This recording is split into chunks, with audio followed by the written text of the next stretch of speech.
Two days आयुर्वेदाच्या प्लॅटफॉर्ममध्ये आपलं सगळ्यांचं स्वागत आहे.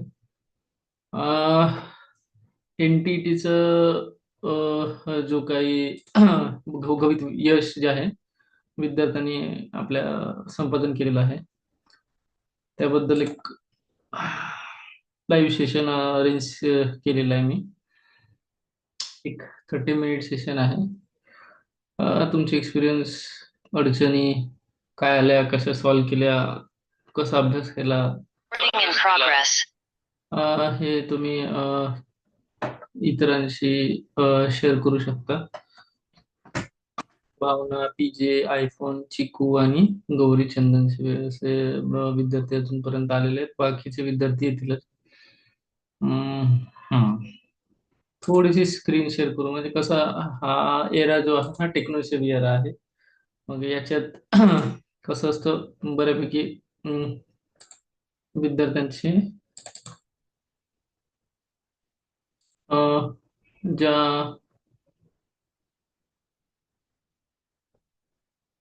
क्वेरीज असतात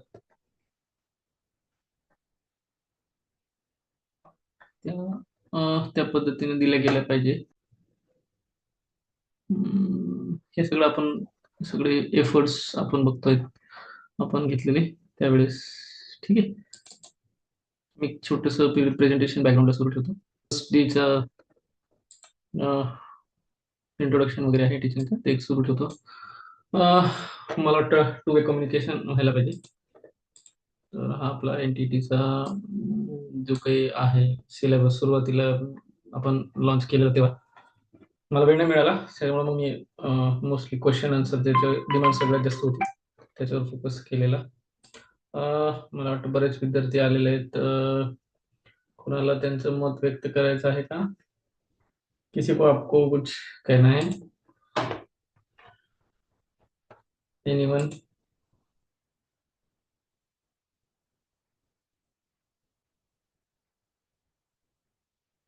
18 विद्यार्थी आलेत पण बोलत नाही आहेत कोणी. अभी तो अपना टारगेट भी खत्म हो गया है तो आप बात कर सकते हो वैसे, है ना? अभी कुछ रोक टोक भी नहीं है.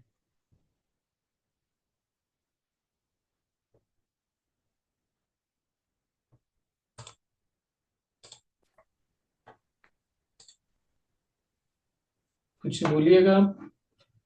कोई स्टूडेंट्स आया है? हेलो। हाँ गुड बोलिए. इवनिंग सर, मैं मंतोष बोल रहे हैं सर। हाँ मेरा बोलिए ना बोलिए. पूछना था, जैसे एनटेट एग्जाम अब पास कर गए हैं तो ज्वाइन करने के लिए कॉलेज का रिक्रूटमेंट के लिए कैसे पता चलेगा? हाँ अभी आपका सब्जेक्ट कौन सा है बेटा? इंग्लिश से सर। नहीं नहीं, सब्जेक्ट मतलब एनटीईटी आपका क्लियर हो गया ऐसा बोल रहे हैं ना? जी जी जी जी। और आपका पोस्ट ग्रेजुएशन कौन से सब्जेक्ट में हुआ है? एमए है, एमए इंग्लिश से किए हुए हैं, तो उसमें सिद्धा कॉलेज के लिए एलिजिबल थे। MA English? जी। नहीं बेटा, ये आयुर्वेद के रिगार्डिंग एग्जाम थी. एनटीईटी, जी नेशनल टीचर सिलेबिलिटी टेस्ट के बारे में ये लेक्चर हो रहा है. जी। तो तो आप उसमें तो एमए जो दिया हुआ था तो उसमें जो इंग्लिश से किया हुआ था वो एलिजिबल नहीं है क्या? एक मिनट, आपने मेरे को स्क्रीनशॉट भेजा है ना? जी जी जी। एक मिनट में चेक करता हूँ. ये क्वेरी मेरे मन में, नेशनल टीचर सिलेबिलिटी टेस्ट तो दिया है आपने जी जी। और आपका स्कोर कार्ड भी वगैरह सारे ठीक है. 2/12 को आपको आया भी था. Arts, stream arts. आप कौन से स्ट्रीम से बिलोंग करते हो? आयुर्वेदा, होम्योपैथी, सिद्धा? इसमें सिद्धा में। हाँ ऐसा ऐसा ऐसा पूछो मतलब ये मेरे लिए अभी गूगली क्वेश्चन था. इसलिए ये थोड़ा, क्योंकि सिद्धा में थे. जी जी। सिद्धा में सब्जेक्ट कौन से होते हैं, आप किसके लिए एलिजिबल रहेंगे? अ, उसमें तो बस ये दिया हुआ था कि एमए इंग्लिश से यदि है तो आप उसमें एलिजिबल है एंटेट एग्जाम देने के लिए। ओके. और एम ए सिद्धा के जो ग्रेजुएशन लेवल के सब्जेक्ट्स होते हैं वो कौन से होते हैं? जैसे हमारे इसमें एनाटॉमी, फिजियोलॉजी ऐसा होता है. बीएसएमएस, बीएसएमएस है उसमें। बीएसएमएस में फर्स्ट ईयर में उनको इंग्लिश वगैरह रहता है क्या? जी जी जी जी जी जी हाँ हाँ हाँ हाँ। तो there are the different boards. जैसे हमारा बोर्ड ऑफ आयुर्वेदा है, बोर्ड ऑफ सिद्धा रहता है। जी जी जी अभी देखो स्क्रीन दिख रहा है आपको? जी, यस सर, यस सर। एक मिनट, मैं थोड़ा गूगल कर लूँ। ये कि ओके क्वेश्चन ही सर। नहीं पता तो उसके बारे में कैसे बता पाऊंगा? Yes sir. एक मिनट है।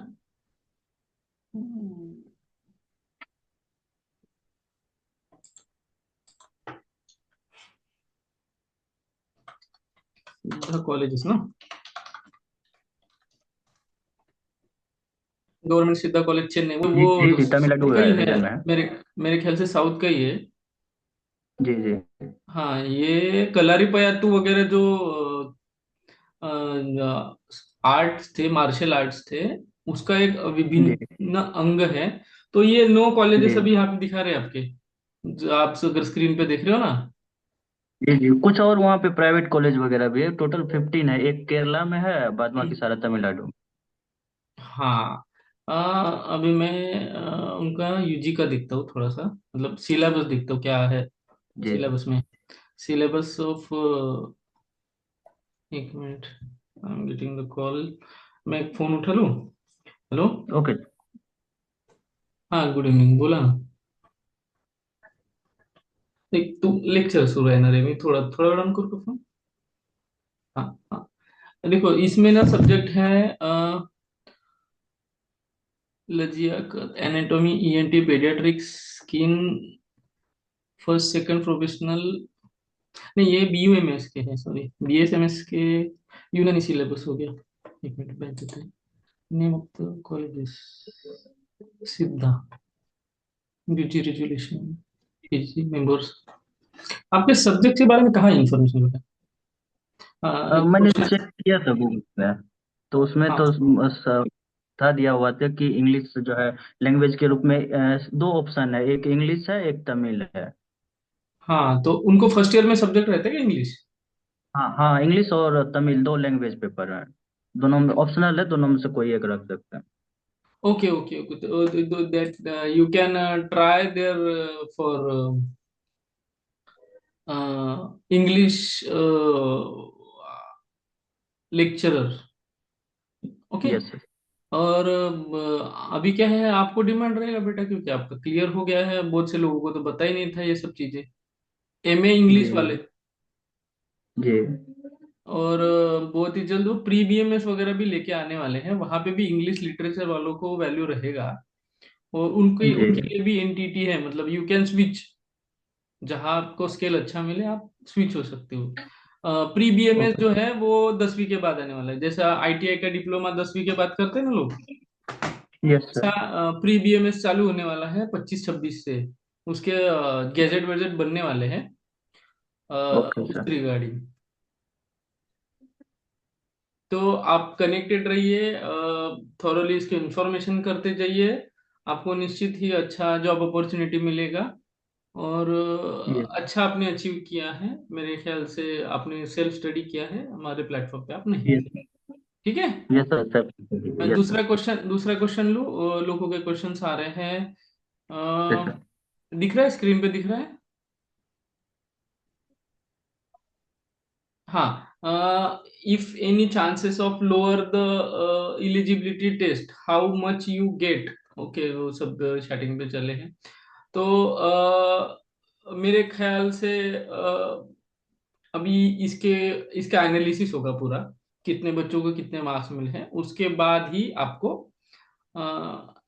इलिजिबिलिटी क्राइटेरिया वो सब तय करेंगे। ओके। 14 इन मिले हैं, 2 मार्क्स ड्रॉप किए थे, उसके बाद कुछ चेंज होना है तो हो सकता है, डिपेंड्स। ये अंडर, मतलब वेट एंड वॉच सिचुएशन है, वेट एंड वॉच। ठीक है। Then thanks for the mock test availability. That was very helpful. I hardly tried one or two mock tests. I got 67 marks. I wish I could join the class early so that I could get the more score. Really appreciated your efforts to provide us collective material for us. Okay, thank you madam. Gauri Chandan Shive लिखते हैं, फिर आगे है Snehal Patel. To everyone sir, result के बाद अगर lecturer को job चाहिए तो क्या आया गया? हाँ, रिजल्ट के बाद अगर लेक्चरर को जॉब चाहिए तो कैसे अप्लाई करना है, मतलब जो भी कॉलेज में वैकेंसी है पर अप्लाई करना है तो एनटीईटी के अकॉर्डिंग जॉब अलॉट होगा क्या? हाँ, ये देखो, ऐसा है स्नेहल कि बहुत सारे वैकेंसीज निकलती है। डॉक्टर तुषार देशमुख सर का जो दूसरा ग्रुप है जिसमें वैकेंसी के बारे में वो डालते हैं, you can stay connected with that job vacancy group. आप कौन से स्टेट से हो, वो स्टेट में आप अप्लाई कर सकते हो। बहुत सारे कॉलेज नए मिले हैं, नए खुले हुए हैं, तो आप अप्लाई कर सकते हो वहां पे। और जो डायरेक्ट मैनेजमेंट से बात कीजिएगा, बीच वाले एजेंट्स को एंटरटेन मत करिए। आपने इतनी मेहनत की है तो मेरे ख्याल से डायरेक्ट आपको जाके वहां पे पूछना चाहिए अब आपके कॉलेज में वैकेंसी है क्या। और वहां पे आप को पूरा एटमोस्फेयर चेक करना चाहिए क्योंकि ये आपकी फर्स्ट जॉब है। आपके वहाँ पे जो फैकल्टीज है उनको पूछना चाहिए रेगुलर पेमेंट है क्या, पीएफ है क्या। सबसे इम्पोर्टेंट है कि नोटिस पीरियड कितना है। अगर 3 महीने का नोटिस पीरियड है तो जॉब स्विचिंग में प्रॉब्लम आती है, तो वो सब चीजें आपको पहले देखना चाहिए। If any chances of lower the eligibility criteria, वही है कि ये सब चीजें एनालाइज करके वो देखेंगे। कब तक पता चलेगा सर? वो it's too close, I think 50 score will be comfortable for ability, wait and watch. Okay, मैं सेंड कर देता हूँ। How eligibility can be downloaded, तो ये एलिजिबिलिटी सर्टिफिकेट जो है आपको कमलेश खैरनार सर पूछ रहे हैं। एलिजिबिलिटी सर्टिफिकेट का ऐसा है कि एलिजिबिलिटी सर्टिफिकेट आपको मोस्ट प्रोबेबली जो है एलिजिबिलिटी सर्टिफिकेट आपको आपके प्रोविजनल डिग्री या ओरिजिनल डिग्री सर्टिफिकेट लोड करने के बाद एनटीसी से आपको मिल जाएंगे। उसके बाद क्वेश्चन आया है, सर एलिजिबिलिटी सर्टिफिकेट कब मिलेगा? तो वो जल्दी एनटीटी के आपके जो एनसीएसएम के वेबसाइट पे आपको एक लॉगिन का पोर्टल बनाएंगे वो लोग बहुत जल्द, और वो अवेलेबल होगा। एनटीटी के एग्जाम एवरी ईयर देना होगा क्या अगर कॉलेज में ज्वाइन नहीं किया है तो? ऐसा नहीं है, आपका एनटीटी अगर क्लियर हुआ है तो उसका वैलिडिटी 10 साल रहने वाला है। ठीक है, और क्या है, may be it's twice in year.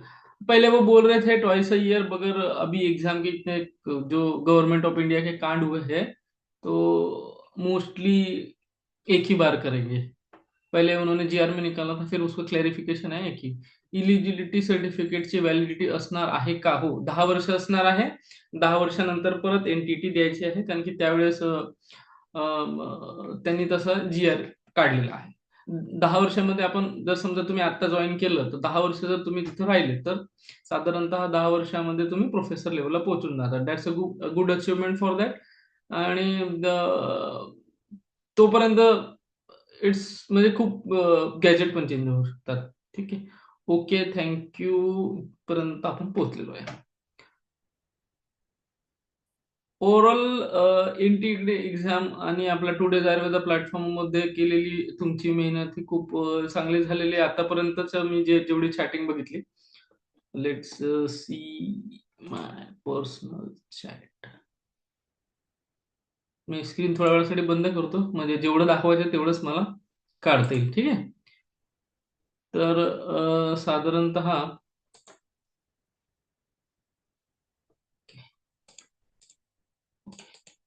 अ, साधारणतः माझ्या माहितीप्रमाणे आपला जो टॉपर आहे तो 81चा टॉपर आपला आहे। साधारणतः आता जर हे जर ओपन झालं व्यवस्थित तर आपण ते लाईव्ह बघूया। तोपर्यंत कोणाला काय प्रश्न विचारायचा असेल तर आपण मग तुम्हाला स्क्रीन पण शेअर करतो। सगळ्या गोष्टी प्रॉपर हे नाही करता येणार मला। ठीक आहे, मी आता स्क्रीन परत शेअर करतोय। ठीक आहे, तर हा आपला व्हॉट्सअपचा ग्रुप आहे। ओके, हं,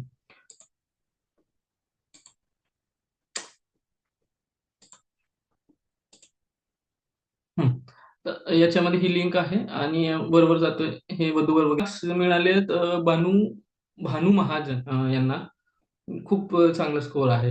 3 लोकांनी रडकई मध्ये पण टाकलेला आहे. 75 मार्क्स डीजे मला वाटतं स्कोर आहे एका विद्यार्थिनीचा. त्यानंतर ही नोटीस टाकली परत. त्यानंतर ते अमित भडानाचं मी स्टेटस टाकलेलं. म्हणजे अमित भडानाची जी एस-एस-सीची सीरीज आहे त्यामध्ये तो कसा आनंदी होतो तसा मला आनंद झालेला आहे. त्यानंतर विष्णू जगताप यांना 62 मार्क्स मिळालेत. शुभम मिल, माळी एम-एस ऑब्स गायनिक. आता यांचं डिपार्टमेंट कसं असतं, यांना तर खूप कमी वेळ असतो. अशा विद्यार्थ्यांनी चांगलं यश संपादन केलेलं आहे. निश्चितच यांचं यश बघून मला बरं वाटलं. त्यानंतर आशिष गहिवाळ, नारायण गहिवाळ सर आहेत. त्यांना पण 59 मिळालेत. एस-के म्हणून कोणी विद्यार्थी आहे, तर त्याचं नाव पूर्ण येत नाही त्याच्यामुळे एस-के आपण समजूया. 55 मिळालेत. वाह सर स्टडी किया था. आता जेव्हापर्यंत 81 यायचे होते तोपर्यंत टॉपर सय्यद मुजाहिद होता. त्याचा स्कोर 78 आहे. राधिका नावाची विद्यार्थिनी, तर स्कोर 69 आहे. त्यानंतर चेतना आहे. तिचा प्रश्न होता की 40 मार्क मिळाले, एलिजिबल आहे की नाही. मग तिला मी पर्सनल सांगितलं की ती नाही एलिजिबल. यश हे प्रत्येकाच्या पारड्यात पडेल असं नाही आहे. त्यानंतर साही आहे. हा, डॉक्टर साहिली आहे 65 मार्क्स. अंकित राठी साधारणतः 67 मार्क्स. विश आहे, आता पूर्ण माहित नाही, 69, 78. सपना Sudani 56 marks. Akshay 61 marks.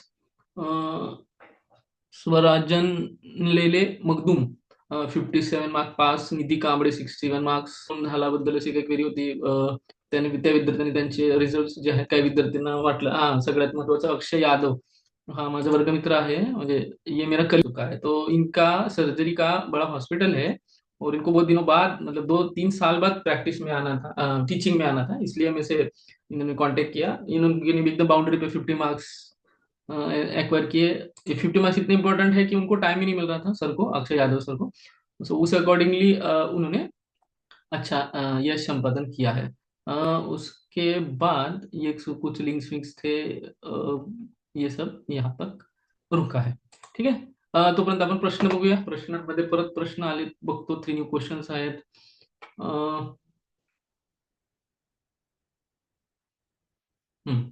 How eligibility certificate will be download एनटीटी की एग्जाम एवरी ईयर, वो यहाँ तक हुआ था. हाँ, कॉलेज वैकेंसी के रिगार्ड कोई ग्रुप है तो प्लीज शेअर करो. प्रश्न आहे मंतोष कुमार. हाँ, सिद्धा के बद्दलचं नहीं है मित्र. सिद्धा के बारे में अभी फिलहाल अपने पास इंफॉर्मेशन नहीं है. हमारा आयुर्वेदा भी है. फिर भी हम कोशिश करेंगे कनेक्ट करने की बहुत ही जल्द. एनटीटी प्लेटफॉर्म को हम हमारा 2 डेज आयुर्वेदा प्लेटफॉर्म को हम लेके जा रहे हैं expand with all the faculties. All the faculties मतलब आयुर्वेदा, यूनानी, सिद्धा एंड होम्योपैथी. आयुष के जो सारे विंग्स हैं उनको कंपलसरी होता है. एनटीटी इस साल से संस्कृत की टीचर को भी कंपलसरी है. तो the difficulty level of this question paper was very tough, high, और उसकी वजह से बहुत दिक्कत आई है. उसके बाद मेगा आईफोन में 73 मार्क्स उनको मिला है, ऐसा उनका बोलना है. Sir as a consultant join केलं तर टीचर कोड काढू शकतो का? न्यू कॉलेज आहे त्यामुळे ॲज अ कन्सल्टंट जॉईन करावं लागतं आहे, फायनल इयरचा सब्जेक्ट असल्यामुळे. श्वेता जीवणेचा प्रश्न आहे. मला वाटतं नाही करायला पाहिजे जॉईन. जर एखाद्या कॉलेजमध्ये जर स्टुडंट असतील तर करा. बऱ्याच वेळेस कन्सल्टंट म्हणून जॉईन केल्यानंतर पेमेंट इश्यू असतात. आता कसं आहे, आपली फील्ड जी आहे त्या फील्ड बद्दल काही निगेटिव्ह गोष्टी आपल्याला माहित असणं अपेक्षित आहे. त्यामध्ये प्रामुख्याने हा मुद्दा आपल्याला बघायला मिळतो आहे. कारण की असं बरेच वेळेस होतं की कन्सल्टंटचा पेमेंट 2 ते 3 महिन्यानंतर ते देत नाही. ही वस्तुस्थिती आहे. त्यामुळे शक्यतो अशा कॉलेजमध्ये जॉईन करा जिथं तुम्हाला टीचिंगसाठी मुलं आहेत. थोडं दूर असलं तरी चालेल आहे.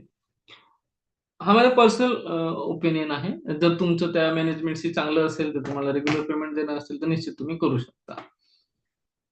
आणि नवीन कॉलेज आहे, त्याला परमिशन आहे का नाही आहे का, ह्या सगळ्या गोष्टी बघणं आहे. आणि कन्सल्टंटला टीचर कोड काढणं हे कन्सल्टंटच्या हिताचं असतं. असिस्टंट प्रोफेसर कम कन्सल्टंट असं त्या तुमच्या अपॉइंटमेंट ऑर्डरवर पाहिजे. नंतर खूप प्रॉब्लेम्स त्या फेस करावे लागू शकतात. कारण की कन्सल्टंटला MUHS मध्ये टीचर कन्सिडर करत नाही, मग तो टीचिंगचा एक्सपिरियन्स काउंट होत नाही. NCSMचा एक्सपिरियन्स काउंट होतो, मग ते टीचर्स अप्रुव्हलचा प्रॉब्लेम असतो. त्यामुळे शक्यतो असं करा की तुम्ही ज्या कॉलेजमध्ये आहात त्या कॉलेजमध्ये विद्यार्थी पाहिजे। जिस कॉलेज में आप पढ़ाने जाने वाले हो इस कॉलेज में आपको स्टूडेंट्स चाहिए। बीइंग टीचर आपको स्टूडेंट्स को पढ़ाना है। पेशेंट्स देखने के लिए जो कॉलेज है, जो हॉस्पिटल है वहां पे वर्क करो। अगर लास्ट ऑप्शन है तो ये मेरा एक पर्सनल ओपिनियन है। ठीक आहे।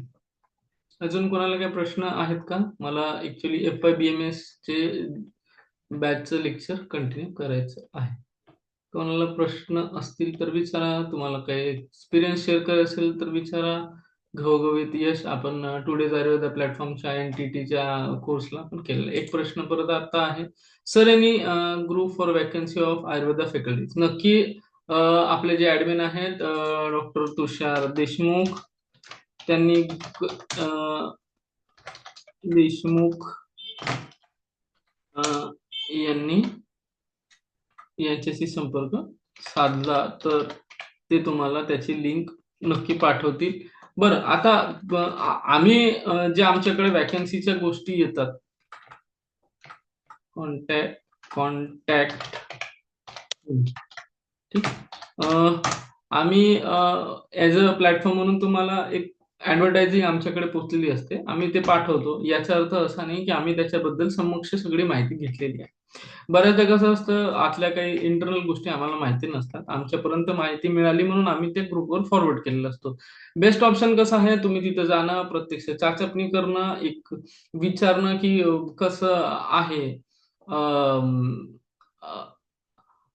तो कॉलेज, ह्या सगळ्या गोष्टी करणं गरजेचं आहे। कारण की आता टीचिंगमध्ये तुम्ही एंट्री करताय, मग तुमचे डॉक्युमेंट्स अडकू शकतात किंवा तुमच्या डॉक्युमेंट्सचा गैरवापर वगैरे होऊ शकतो। ह्या सगळ्या गोष्टी स्वतः चाचपणी करणं गरजेचं आहे।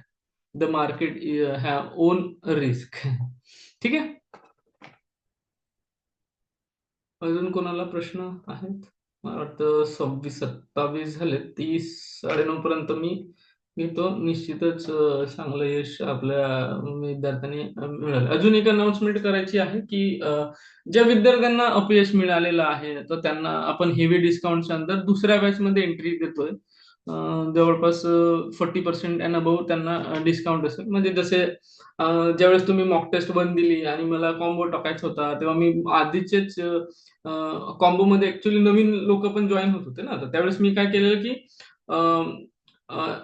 डिफिकल्टीचा जो अपग्रेडेशनचा आपला कॉम्बो होता 1 आणि 2, तर त्यावेळेस मी काय केलेलं की नवीन लोकांना नो कुपन, पण जे जुने आहेत त्यांना जी काही त्यांनी कॉस्ट पे केली आहे त्याच्यात एक 10-15 रुपये एक्स्ट्रा ऍडिशनल कुपन देऊन मी त्यांना ते केलेलं होतं। तर ते तुम्हाला पण कन्व्हिनियंट पडतं। तशाच प्रकारे आता जे विद्यार्थ्यांना 1 किंवा 2 मार्कांनी राहिलेलं आहे आणि प्लॅटफॉर्मची माहिती झालेली आहे, अशा विद्यार्थ्यांना आपण 40% पेक्षा जास्त सूट देणार आहे फुल फ्लेज कोर्सवर। फुल फ्लेज कोर्समध्ये आता कसं झालं की आता वेळेची अभाव होता, आता अब हमारे पास टाइम बहुत ही कम था, तो हमने क्या कोशिश करी कि मैक्सिमम जिन लोग जिसकी ज्यादा डिमांड है, सर MCQ चाहिए, सर कुछ नोट्स चाहिए, तो वो सब हमने प्रोवाइड किया। अभी आगे से क्या करेंगे, एक एक टॉपिक जो है वो उसके ऊपर कॉन्सेप्ट, ये एक पेपर कॉन्सेप्ट बेस्ड पेपर था। जिन लोगों ने ये हल किया है उनको लॉजिकल थिंकिंग उनमें अच्छी है क्या, उसके अकॉर्डिंगली ये पेपर था। तो हम लोग क्या करेंगे, इसके आगे मैं और काकानी सर दोनों इस पे थॉरली वीडियो बनाएंगे एक टॉपिक के ऊपर, वो आपको समझाएंगे और वो वीडियो के बाद एक असेसमेंट आपके लिए जाएंगे और असेसमेंट के बाद MCQ लेंगे। तो that will be the full fledge course and will be announce very soon on the platform. और दूसरी चीज ऐसी है कि हमारा जो ट्यूडेज आयुर्वेदा का टीम है, वहां से आपको फोन आ सकता है आपका स्कोर जानने के लिए, क्योंकि मुझे थोड़ा सा एनालिसिस करना है।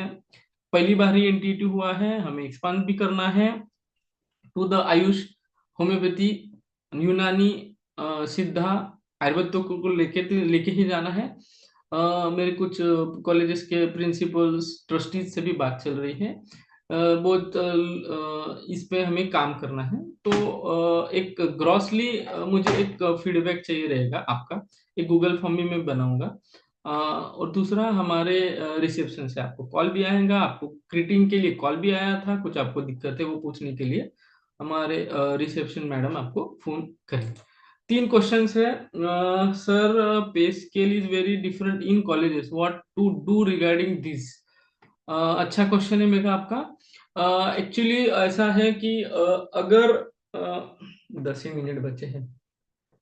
हाँ, एक्चुअली ऐसा है कि जो फीस स्ट्रक्चर है वो स्टेट वाइज भी अलग होता है। महाराष्ट्र के में भी कुछ कॉलेज के आसपास अभी 50,000 टू 55,000 वो पे कर रहे हैं लेक्चरर्स को।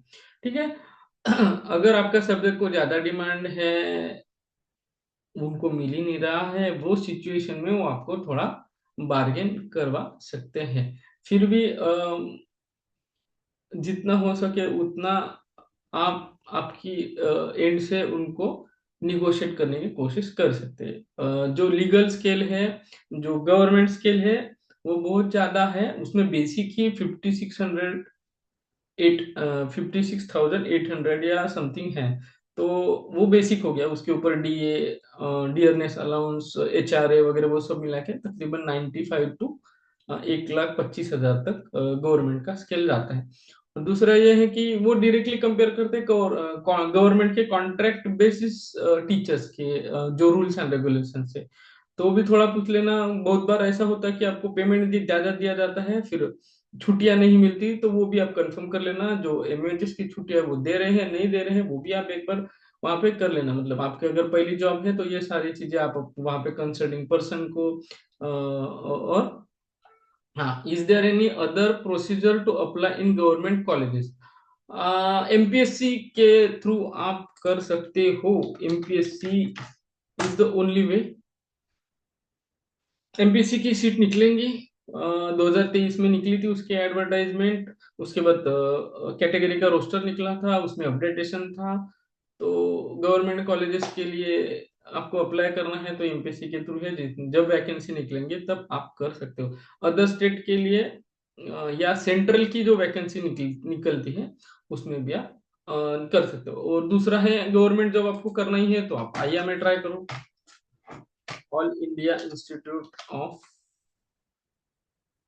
Ayurveda, AIIA, all India institute of Ayurveda. ठीक है, आइया में आप ट्राई करो। आइया में बहुत बार उनकी वैकेंसी आती है। एनआईए में आप ट्राई करो, एनआईए की भी आती है।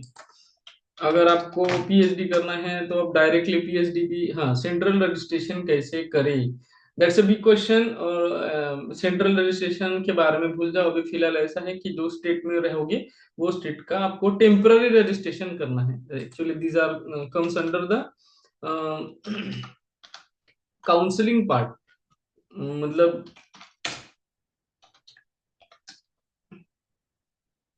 ये कंसल्टिंग का पार्ट हो गया। आपके डिफरेंट सीनियरों के हिसाब से ये सब डिफरेंट रहेगा। रजिस्ट्रेशन, अभी जिस स्टेट में आप हो वो स्टेट का आपको पास रजिस्ट्रेशन रहेगा। मगर आप स्टेट चेंज कर रहे हो, आपको अच्छी अपॉर्चुनिटी मिल रही है, गुजरात में मिल रही है, एमपी में मिल रही है, यूपी में मिल रही है, आप स्विच और कर सकते हो। और वो स्टेट का टेम्पर रजिस्ट्रेशन आप निकाल सकते हो। उसका 1-1 साल के लिए ये रहेगा। हाँ, आफ्टर 10 years फिर से देना होगा इफ हम लोग कंटिन्यू करते हैं टीचिंग को तो। Yes, it's validity is 10 years। Yes,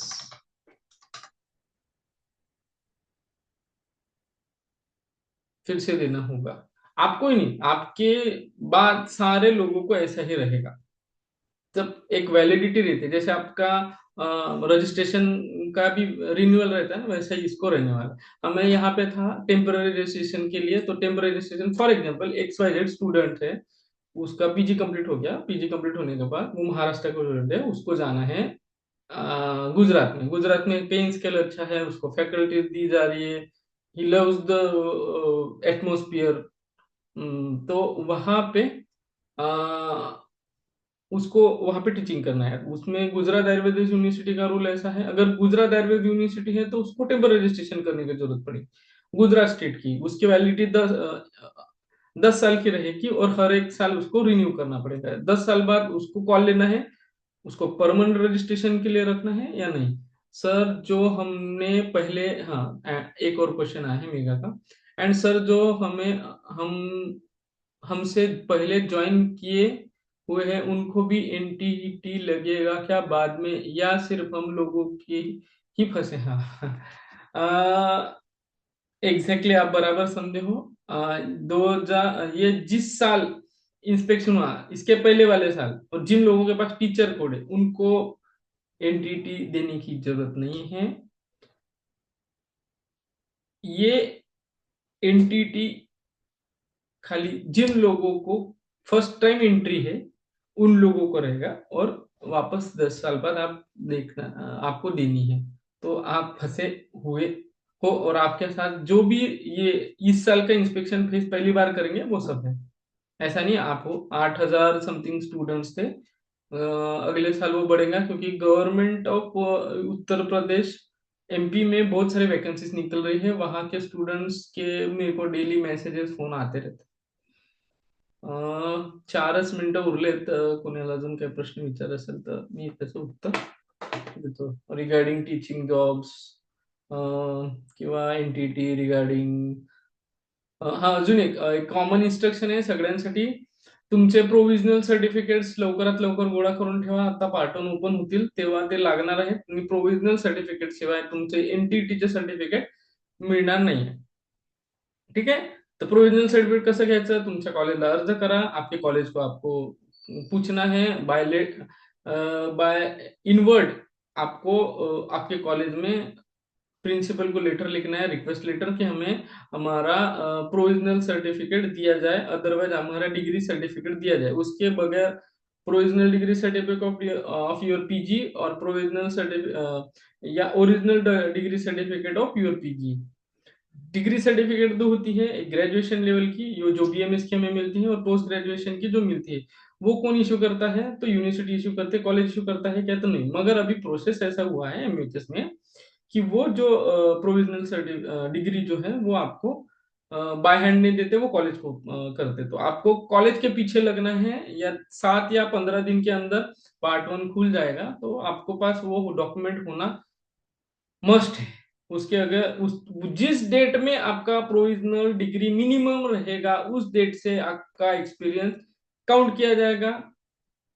आप कौन से डे से कॉलेज में ज्वाइन हो वो मैटर नहीं करता। ठीक है, तो provisional degree is a must and must document to ensure with you while joining the college. मी लास्ट इयर पीजी स्टुडंट आहे, केसी subject, but due to pregnancy मी 6 मंथ लेट एक्झाम देणार आहे, तर मला प्रोविजनल देतील का? नाही, तुम्ही जेव्हा एक्झाम पास करणार त्याच्यानंतर मिळेल। ठीक आहे, मी लास्ट इयर पीजी स्टुडंट आहे, ओके। आणि तुमचा स्कोअर किती आलेला आहे गौरी मॅडम? मला वाटतं पास आहात 67, ओके ओके। तर तुमचं क्वेश्चनाचं उत्तर असं आहे, आता तुम्ही जी ज्या डेटला एक्झाम पास केली, आता एक्झाम पास केली म्हणजे तुमचं 10 वर्ष जे आहे ती व्हॅलिड आहे एनटीटी। आता तुम्ही काय करायचं, तुमचं ग्रॅज्युएशन कम्प्लीट करायचं, post graduation sorry, post graduation complete केलं की मग तुम्ही काय करणार, अप्लाय करणार कॉलेजमध्ये। ज्या दिवशी तुमची प्रोव्हिजनल डिग्री आली, रादर मी तर असं म्हणेन की तुमचं एवढं सगळं स्ट्रगल आहे, तर तुम्ही डायरेक्ट विद्यापीठात येऊन कुलगुरूंच्या हस्ते किंवा कुलगुरूंच्या जवळचे जे कुठले आहेत म्हणजे कानिटकर मॅडम वगैरे, तर त्यांना विचारून पटकन इन हँड बाय कॅश तुम्ही प्रोव्हिजनल डिग्री सर्टिफिकेट घेऊन त्या कॉलेजला जॉईन होऊन जाणं गरजेचं आहे। I have pass PG 2 years back, now I have how to apply for provisional in college.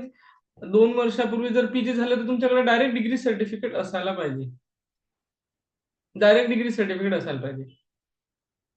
कॉलेजमध्ये मागा, ते तुम्हाला द्यायला हवं त्यांनी। प्रोव्हिजनल आता गरजच नाही आहे।